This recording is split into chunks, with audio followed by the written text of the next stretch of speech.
Hey guys, before I begin this video, I just want to give a quick shout out to my friend Nikki who edited this video for me. Cannot thank them enough. A fellow content creator and a TV2 alum, great friend. Still cannot thank them enough for helping me with this project.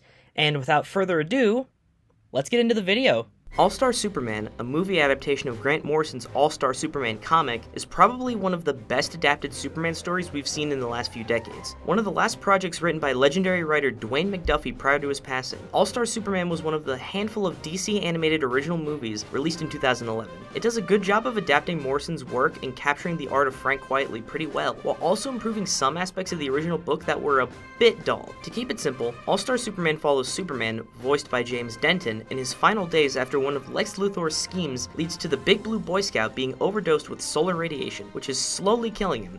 I've got tomorrow's big story.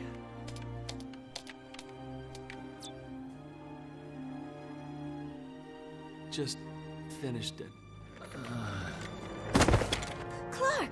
Supes spends his last days, aka the next few months, spending as much time with Lois Lane as possible, revealing his identity to her and surprising her with a 24-hour superpower formula and a costume for her birthday. A bunch of other stuff happens, like Clark double arm wrestling Atlas and Samson, facing the Ultra Sphinx, and finding the bottled city of Kandor a new planet to inhabit, Metropolis being taken over by Kryptonian astronauts for a hot minute, as well as Clark interviewing Lex in prison and being chased by the Parasite. Speaking of Lex, the bald-headed menace steals himself some of that super formula that Lois used and gives himself powers, surviving his execution by electric chair and going off the deep end. He gets betrayed by Solaris, a living sun, and Superman sends his pet Sun Eater to beat up the living sun until he destroys it himself. Oh, and the big moment comes when Superman, in his final moments, gives Lois his cape and flies off into the sun to reverse the damage Solaris did, dying in the process to restore the Earth's sun. Lex goes back to jail and gives Dr. Quintum, Clark's scientist buddy who I haven't mentioned till now, a formula he made to recreate Superman's DNA in a human ovum. That's not a joke. He straight up created a way for a human woman to produce a new baby Superman because he was enlightened after the whole gaining and losing Superman's powers thing. This movie did a really good job adapting the comic, and having read and owning the comic for myself, there is a lot they kept in the movie from the book, but they did have to leave a couple things on the cutting room floor, like the scene from the book where Superman comforts a teenage girl on a rooftop, and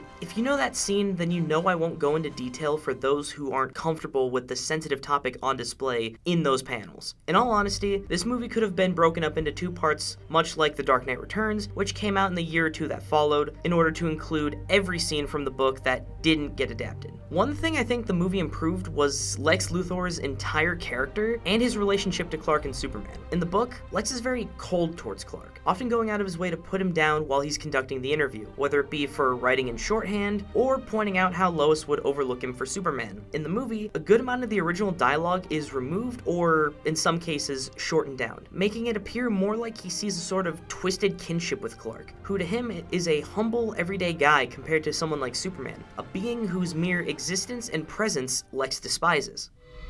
I've always liked you, Kent. You're humble, modest, comically uncoordinated, human. In short, you're everything he's not.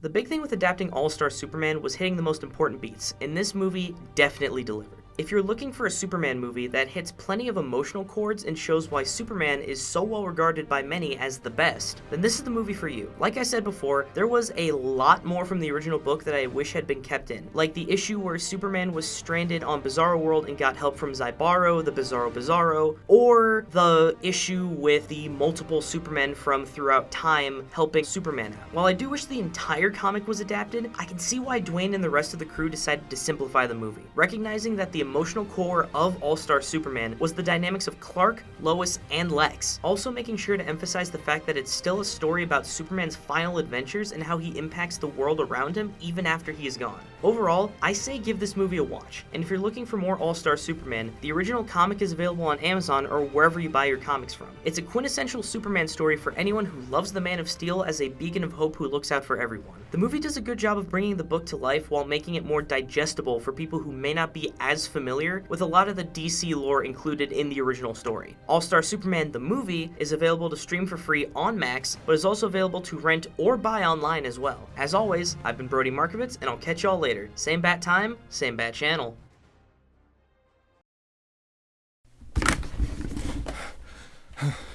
This is a top secret message encoded for your eyes only.